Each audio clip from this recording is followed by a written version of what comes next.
A little bit louder, though. Can you guys hear me? Yeah. Can we hear you now? I'm going to get into a little bit of the technical stuff about how our bodies generate energy, and I appreciate everything Lola said because it made it easy for me. I'm going to touch on a lot of the things she said.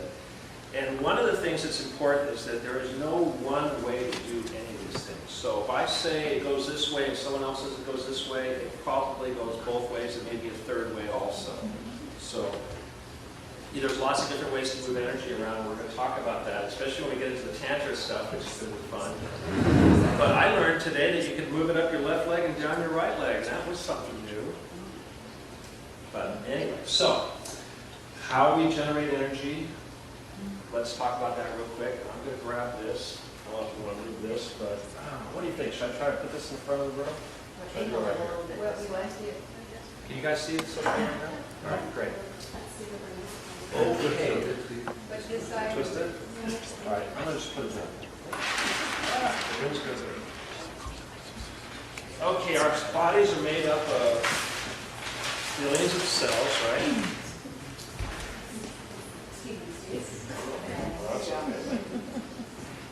And so, how many people here went to Nicholas's presentation on quantum physics? Quite a few, right? Okay, and if you're not familiar with what he said, a lot of what he talked about was how what is as above as is below. And what does that mean? Basically, that means that as the physicists are discovering how the black holes work, we're finding out that we work pretty much the same way. So that's kind of handy because if you look at a black hole, one of the things that they think about, and Lola mentioned information, and this is really important because you think of energy going out, going back and forth. What's going out isn't always energy. Sometimes it's actually information. Okay, so let's imagine this is a black hole. It's got all kinds of stuff going on outside of it. It's got constant pressures coming in and out like this. And at the same time, it's going outward. And this is forming a pulse. This is like a big old giant heart. It's pulsing.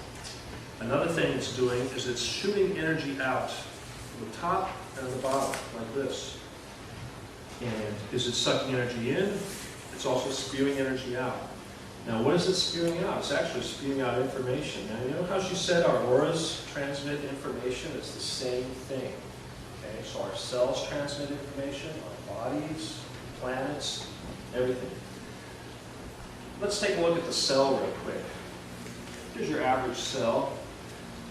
We know that everybody went to Tesla the other day? How many people went to Tesla? You guys remember that? Remember at Tesla, I was talking about he was transmitting energy. One of the things that they found was that the Earth resonates. It has a resonant frequency. And so what does that mean? It's very much like a heart. It has a beat.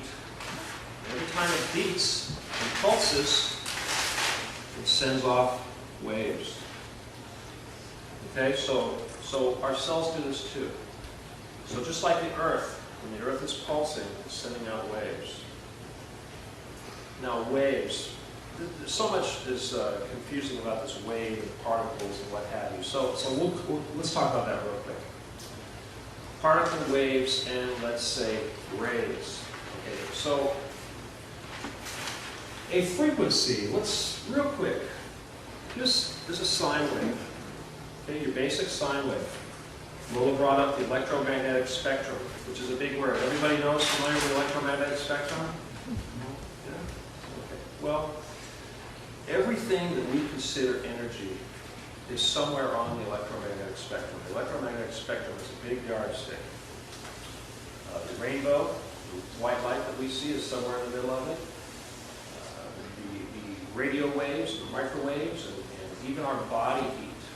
Our bodies put out 8 to 10 microns, which is 8 to 10,000 nanometers, or a very high infrared.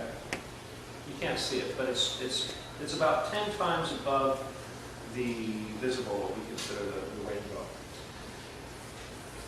Well, I'm going off on a tangent here already. Anyway, these waves are essentially what they're doing is they're generating a pulse like this.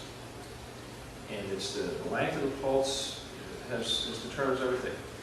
Now, aside from the resonant frequency, there's another way that we generate, and we uses our DNA. So, and this is kind of important. We know that the DNA is sort of a, okay, there's my rotten artwork, but it's a helical spiral, right? And one of the things we find with energy is that it always seems to travel in a spiral. And this is really important stuff, because if we understand that, it helps us to know how we can use it, and how we can manipulate it, and where it's all traveling, and how it travels through our bodies. Now, Lola did this wonderful picture here. I'm going to pull up here real quick. Our chakras emit energy, and that also comes out in a spiral. Now, I like to think that male energy comes from above, travels down in a nice clockwise pattern. You see clockwise, like this. And female energy goes upward and travels in a counterclockwise pattern.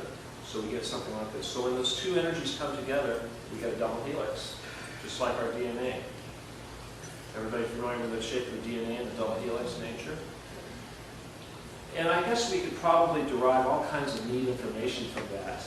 But what I want to first show you is that, well, let me go to my other drawing here first. Here we go. So here's the lower chakras, and here's the crown chakra, right? And I like to consider the earth. She talks about being grounded in the earth. So the earth is emanating energy. We know that because just like a black hole, the earth is putting out all kinds of energy that we're absorbing, right? And black holes and the sun and everything above us is transmitting energy also. So the energy is going every different direction. We're swimming. It's just a sea of energy all around us. So we have our spiral going up, our spiral going down. It's traveling through our bodies. And we also have our chakras, which have a spiral energy pattern that travels out 90 degrees from each other. So our heart chakra, you'd have a column going out like this, as well as a column going out the back.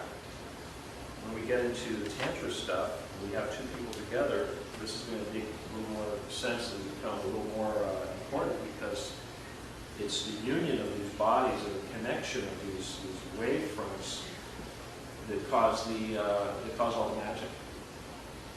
Oh, this is all magic. Okay, this is nothing but magic. Call it metaphysics. I call it magic.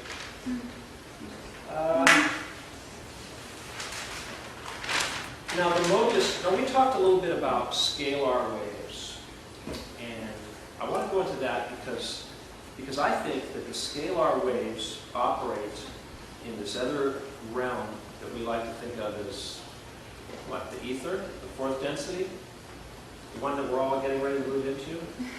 You know, when we dream at night, when we get inspiration and whatnot, it's coming from our subconscious, right? And that is a whole other area. Now, when we operate on three-dimensional, we're using electricity, we're using somewhat tangible stuff.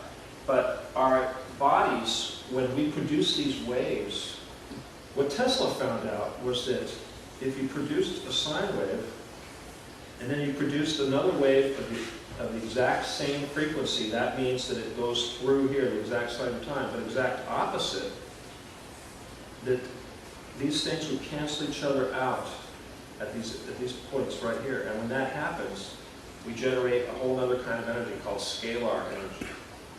We do this in our bodies. We do this, they're doing it now with the electronics and what have you, but I think it's learning how to use our bodies to do this is what's really important, because this is how we're going to heal people. We're going to learn how to do this. And I'll tell you, when we all work together, and we all tune our frequencies to where we're all putting out the same frequency, and we're all aiming at one section, so like if all of us were to sit here and focus on his sister, we can do whatever we want. Who do we want to work on? Does anybody have any pain, first of all? Where's your pain? Anybody got hurt? Who's in pain? What do you got? Right here. You want to come on? Okay, come on. Okay. All right, Phil. How you doing? I'm good, fine. You're hurting right here? Over here. Yeah. All right. Not from us, just like this. Sure. You guys, you remember when we were doing the thing at Toastmasters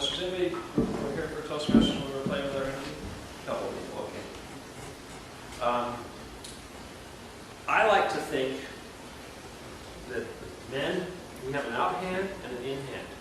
Okay, now remember I said that the energy travels around in a clockwise pattern for the men and a counterclockwise for the women? Okay, so that I believe that as a result of that this is my out and this is my in. Okay? Now, when I send energy, I like to think of it as we're swimming in this pool of energy, this big sea of energy.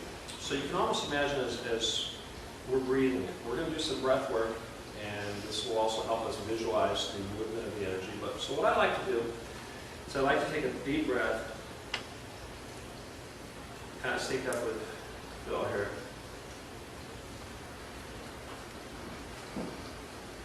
And then as I exhale, I imagine that I'm pushing the energy out of my palm, like that, and breathe in. And then I create a circuit. So if the pain is right here, I'm going to pass energy through the pain. Okay, so it's going to go out on one side, and then I'm going to draw it back out here. Now there's a lot of controversy about this because people think that you're somehow going to be sucking something bad out of it and into your body. And I don't really believe that, because I think that what we're doing is we're actually telling his cells to modify the signal and to change what's going on. So we're not taking anything out of his body. All we're doing is we're adjusting his sine wave. We're sending another electronic signal into his body, and we're trying to match it with the cells in his body. And we want his cells to slow down and assimilate to the new signal. I'm not going to promise you any results right now because it's kind of hard to concentrate up here. Anyway, but that's a good way. Now, a lot of times, sometimes people like to just send energy in and use both hands. I know this is what you would like to do. And let the energy go to where it wants to go. So in other words, you don't even need to touch the spot. In fact, a lot of people believe that the best place to do that is right here. Okay? You can send energy into the body right through the bottom of the foot. If you want to use both feet, that works good, because the energy is intelligent. The energy knows where to go and where to do what it needs to do. Okay? But you could also say, like, if I could go in here and out here. So we've created a circuit. So it all depends on what you're trying to do. There's a lot of different ways to do this. There's no one way to do this. Let me just do that here. I think it would be fun right now if we do some experiments. So let's first of all, everybody rub their hands together.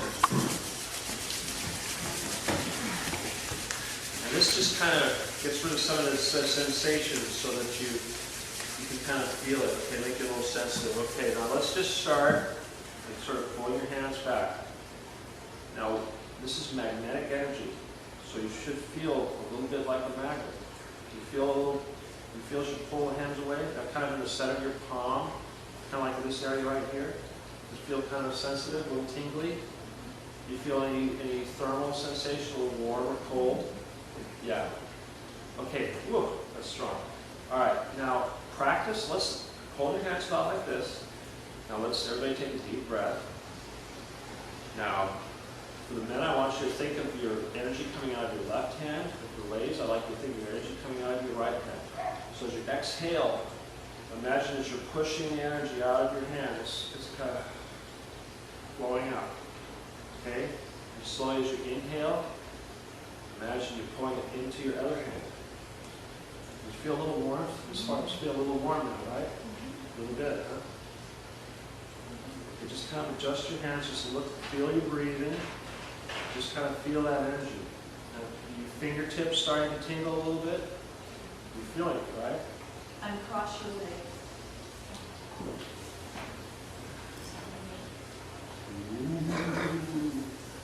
Some people can feel it way out there. How far can you feel? Let's all see how far away you can get your hands apart before you stop feeling it. Right there, Seth? That big, right? I can do it like through the wall. Yeah. All right. Okay, lots of energy in this room. Jeez. Whew. Okay, that was fun. All right, now let's try a little part. Okay, preferably Oh, who's there? Find somebody next to you. Okay. Let's all.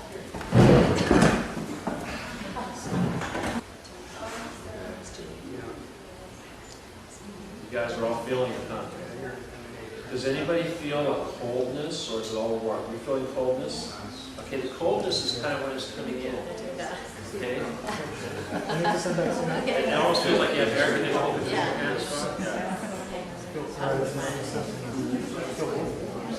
Feels warm, huh? Warm and it feels cold. Yeah, it's the same thing.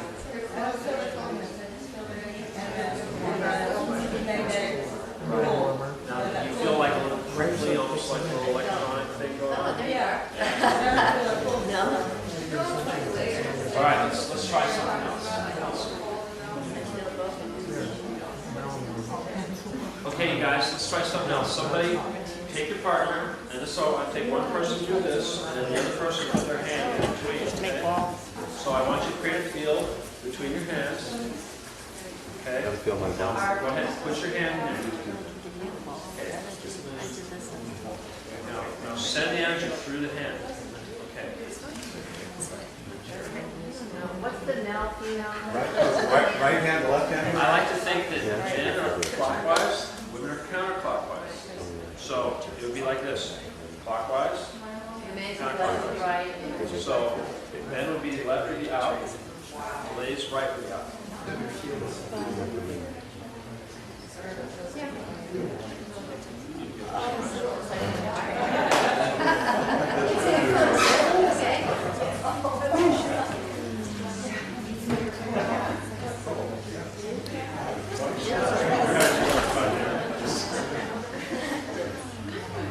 What do you think, Saul? I almost got burned.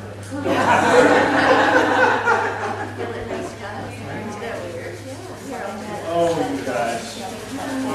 No, not yet.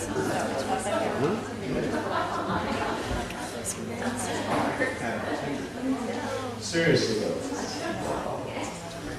Okay, what else can we do? You know, one thing I like to do is open up the third eye. No, I think we ought to jump right into the fun stuff. I think so. I'm feeling it.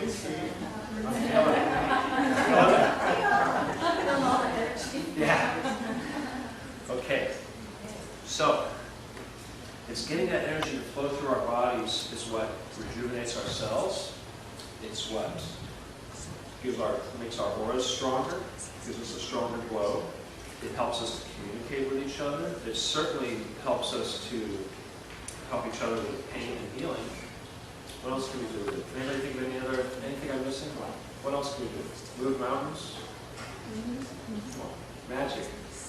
We can do magic. So think about what that means is, I mean, you know, with magic, you can do anything, right? You could be it's creative energy. Well, I wish that it was only being used for creative energy, because I know when the government uses scalar waves for Star Wars, they're not exactly creative. They're this creative. Right. So, but we're all about creating. So let's say that the energy is traveling through the body, like okay, the men traveling from the earth, from down, from the women traveling down. It's very important, and I want to bring up balance really quick, because especially when it comes to with respect to men and women, enlightenment is a function of balance. So some people like to think that you need to have equal portions of yin and yang in order to achieve enlightenment. It's not easy for all of us to do that, because some of us guys don't really want to develop our feminine tendencies, and some of the ladies, I'm sure, feel the same way about their masculine tendencies. But either way, we need another way to do this. So how do we balance it? With a partner. So as we go through life, we look for a partner that we feel gives us a balance. And there's a reason for that. And you know, a lot of times you see that you look at a partner and say, wow, how does that couple fit together? It just doesn't make sense. And usually it doesn't. If we have nice portions, balanced portions of yin and yang and what energy, we can kind of make up for it. So, and this is where Tantra comes in.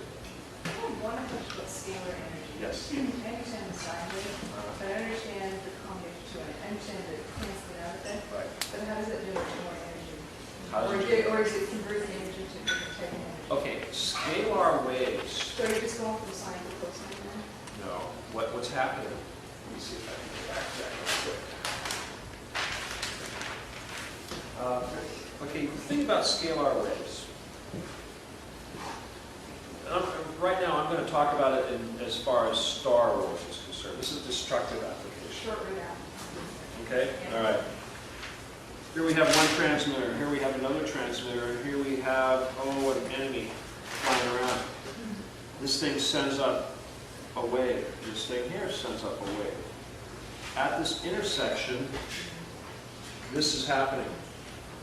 Okay? They're going up the same frequency, but they are 90-degree or polar opposites.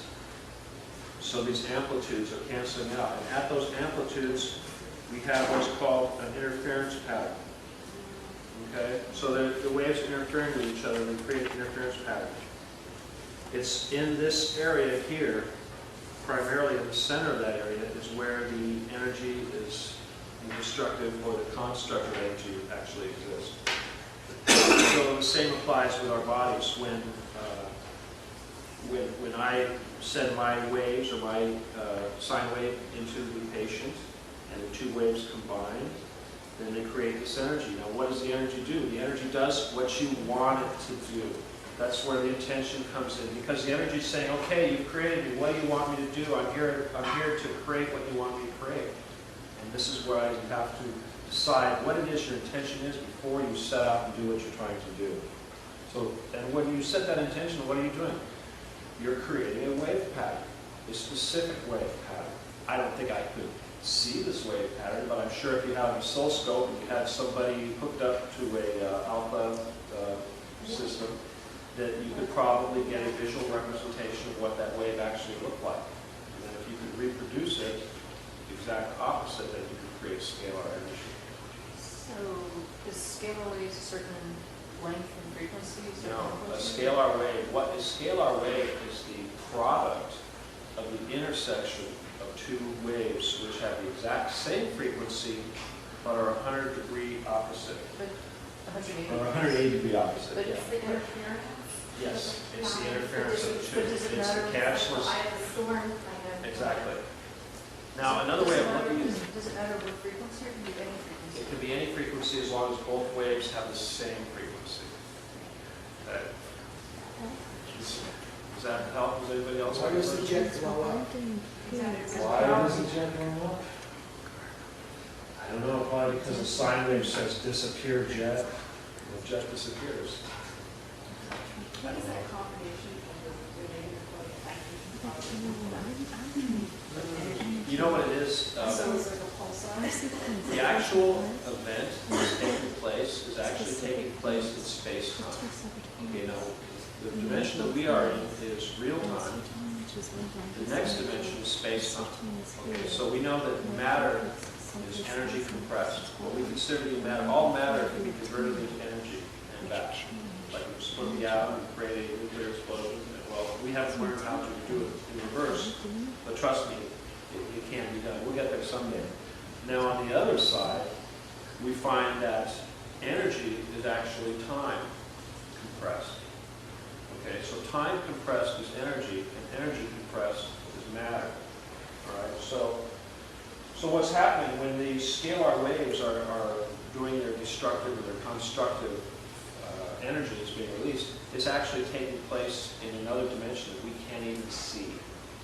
Okay, so think of it, like for instance, our auras and whatnot are operating in another dimension, right? Would you agree with that, Will? Would you say that? If we could travel to these other dimensions, we would probably become familiar with different aspects of our aura with each dimension that we go to. I like to think of us as having multiple levels of density, and where we are actually in the third density right now, which is our three-dimensional reality. And as we elevate to this next level, we're actually going to the fourth density. Okay, so, and then the Creator and the angels and everything is further on up the line, so to speak. And we have a presence at each of these levels, and that is that shell, so to speak, of our aura, very much like a Russian nesting dolls, right? Where we're like in the third, we're like the third smallest doll in there, and you know there's other dolls inside of us, but it's the outside shells that we are thinking of as our auras. And as we expand and we go up, we're actually accessing those outer shells. Now, before I turn it over to Alma, I think, yes. With the two waves, if you were to do energy work on yourself, would you just set the intention to have that opposite wave? Well, again, there's a lot of different ways our bodies can do this. And remember I said that each cell is capable of generating energy. So when you think about it, we don't need two sources because we've got a billion cells all doing the same thing. So let's say we were focusing on, well, let's say my foot hurts. And I'm going to tell a billion brain cells to focus on trying to make my foot feel better. So I think they could probably have enough ability to do that between them. And then if I need some help, I got some right here. So, does that help? Great. Anyone else? Lynn? Saul? I'm sorry that this is kind of confusing you, but I think I learned what in physics. But why, if the waves are equal and opposite sinusoidal, why don't they cancel each other out? How do they create the interference? They create interference on a whole nother level that is intangible to us. Okay, so it's okay that it doesn't make sense. Yeah, because you can't see it, trust me. You missed the Tesla presentation. It's post Newtonian. We're going to get you the